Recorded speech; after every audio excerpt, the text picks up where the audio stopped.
The American people electing its 47th president, sending Donald Trump back to the White House. So far, Republicans have taken control of the Senate. And Republicans will keep control of the House of Representatives. This morning, Republicans have run the table.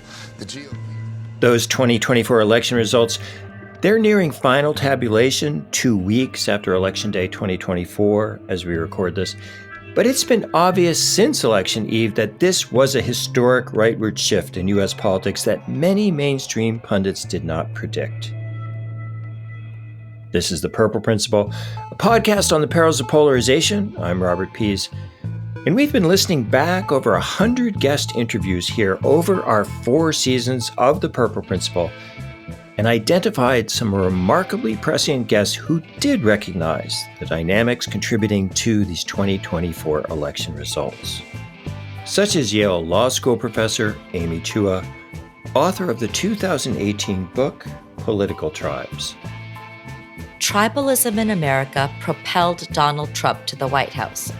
Thomas Edsall of the New York Times. The Democratic Party now really has become the party of the upscale. And former Republican Congressmember Carlos Curbelo from Southern Florida. So jobs, the economy, and education, if you're not talking about that with Latino voters, you're losing.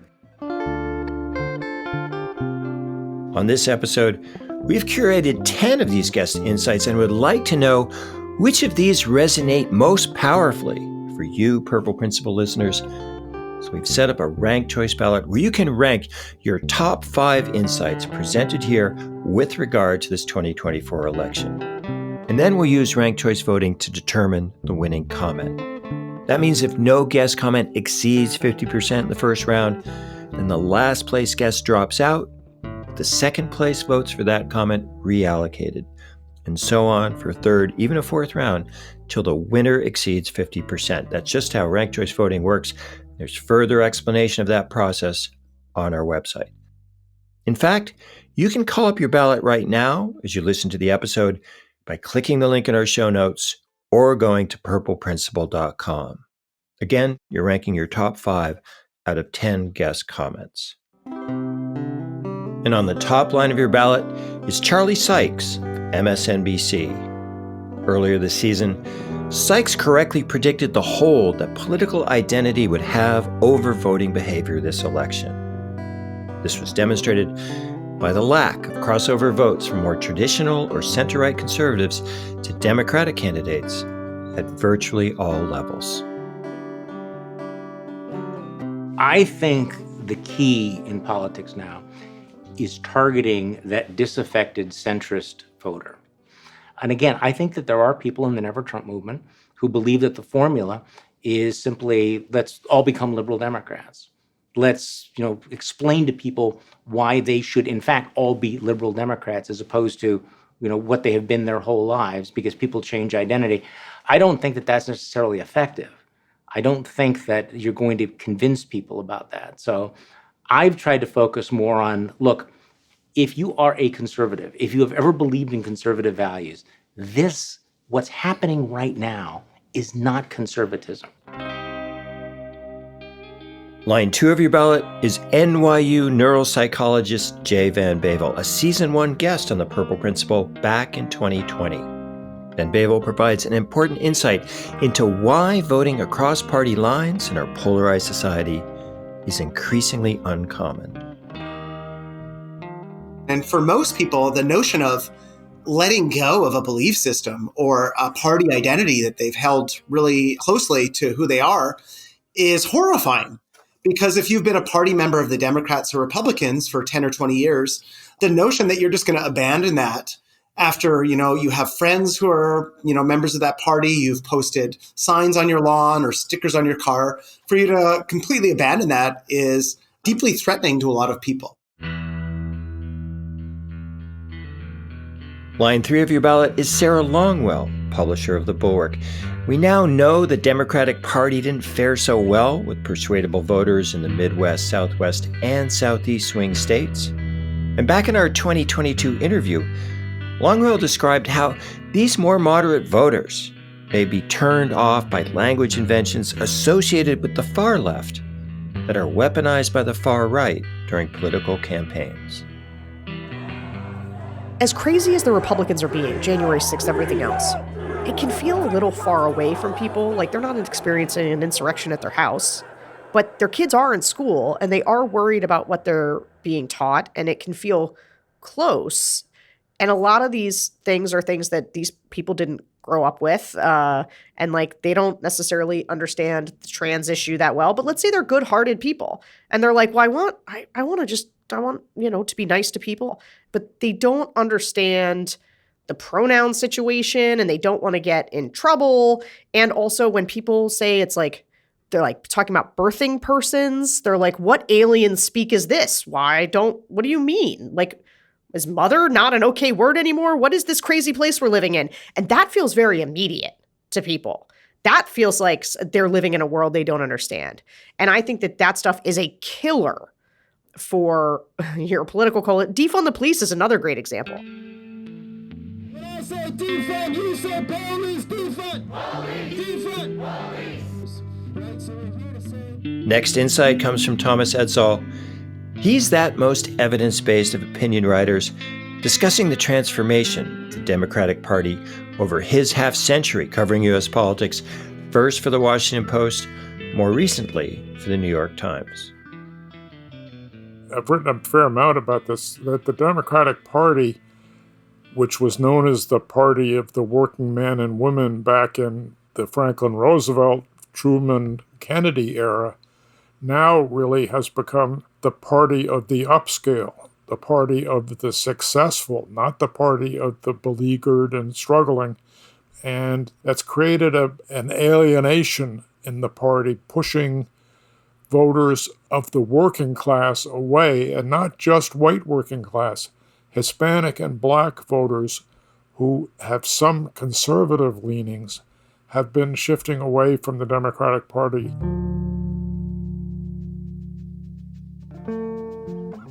Speaking of Hispanic voters, they swung substantially to the GOP in 2024, despite anti-immigration rhetoric. And former Miami GOP Congressmember Carlos Curbelo, he sensed that shift developing during our Season 2 series on Hispanic swing voters, including recent immigrants. Obviously, if you've come to this country recently in the last 10, 20, 30 years, you probably came here because you wanted to work. You wanted to get a good job so that you could make money for your family and then get your kids a good education. So jobs, the economy, and education, if you're not talking about that with Latino voters, you're losing. And I think Republicans have been smart at trying to meet Hispanics where they're at. Democrats in more recent years have tried to meet Hispanics where they would like them to be. Next up, the giant nation-sized state of California played a major role in election outcomes as far away as Montana. That's because a sizable number of right-leaning Californians relocated to red and purple states like Montana, contributing to the loss of the centrist incumbent Democratic Senator Jon Tester, and also to the defeat of election reform ballot measures. California-based author and commentator Joel Kotkin, he explains that geographic and demographic dynamic. Well, I can tell you, here's the story. Let's take the last 20 years. California's lost somewhere between 2.1 and 2.4 million net out migrants. Okay, that's not insignificant. This has accelerated considerably since the pandemic, particularly for the Bay Area. In part because, 50% of all jobs in Silicon Valley can be done remotely. And so the temptation to move to another state or move further outside the Bay Area is quite strong. So we had trends that were already there. They've accelerated. About 2015, 2016, we started to see this really accelerate. Moderate Democrats like Jon Tester in Montana or Sherrod Brown in Ohio, they lost re-election bids not to centrist Republicans, but more extreme GOP challengers. A few years back on the Purple Principle, The director of the Duke Polarization Lab, Chris Bale, he explained why the center cannot hold attention on social media or inspire voters in the polling booths. The data point I love to share is that about 6% of people on Twitter are responsible for the majority of the content about politics on Twitter. And that 6% of people has really extreme views. So the social media prism, it's amplifying extremists, it's fueling extremism, but it's also muting moderates who really have no interest in status seeking on social media, right? And so the result of these two processes, emboldening extremists and muting moderates, again, I think leaves us all feeling much more polarized than we really are. In a nation of polarized identities, the politics of backlash is inevitable and significant. Author and Yale Law School professor Amy Chua, she explained this dynamic in her excellent book, Political Tribes, which she read from in our Season 3 discussion. Tribalism in America propelled Donald Trump to the White House. If we want to understand this tribalism, we have to acknowledge the impact of inequality and the wedge that it drives between America's whites. Coastal elites have become a kind of market-dominant minority from the point of view of America's heartland. And as we've seen all over the developing world, market-dominant minorities invariably end up producing backlash. Turnout was surprisingly low for this 2024 election, yet the stakes were high and the media coverage was constant. Author and UC Santa Barbara professor Tanya Israel, she explains the seeming contradiction where voters tune out as electoral heat turns up. We usually think about polarization as being between people on the left and people on the right. But affective polarization says that there's the other way of thinking of things, where some people are more sort of emotionally reactive to the news and to what's going on in the world. And I think that a lot of these folks are feeling like, what's being said about politics doesn't resonate with them. And a lot of these people are really checking out of the process because, the vitriol between the left and the right is really a turnoff. And when they say, both sides seem the same and people on each side say, well, that can't be possible. Like we have such different values. But in terms of the tone, both sides sound very similar, I think. And line 10 on your ballot, Michael Smerconish of CNN and SiriusXM, longtime cable and radio host and commentator. He postulates where power really lies in our political process here in 2024, as in this anecdote from our early 2022 discussion. I look at an episode like we had very recently where Ted Cruz made a statement about those who were involved January 6th in the, whatever you want to call it, riot, insurrection, the attempt at overthrowing the election. And Ted Cruz had said that he regarded them as terrorists. We are approaching a solemn anniversary this week, and it is an anniversary of a violent terrorist attack on the Capitol, where we saw the men and women of law enforcement demonstrate incredible courage, incredible bravery, risk their lives. And there was blowback, including from conservative media outlets, and he found himself soon thereafter truly groveling in front of Tucker Carlson because of that comment. And I came on the radio the following day and I said, there it is. That's exhibit A for everything that I'm talking about in terms of who holds the real power in this country. It used to be held by political figures and the head of the RNC or the DNC. But today, real political power is held by people who hold down cable news programs or have access to terrestrial radio or other airwaves.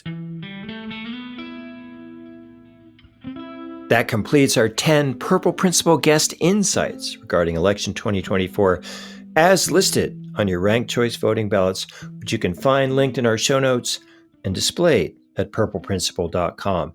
Again, please rank your top picks from 1 to 5. We'll display that tabulation on our website and announce the winner on our upcoming season finale. That season finale will be a sobering but essential look at the many state-level election reform ballot measures that came up short this cycle, but also the resounding victory in Washington, D.C. And then Initiative 83. This is the voter ballot initiative that will very much change the way we vote in Washington, D.C. It seems to have been approved overwhelmingly.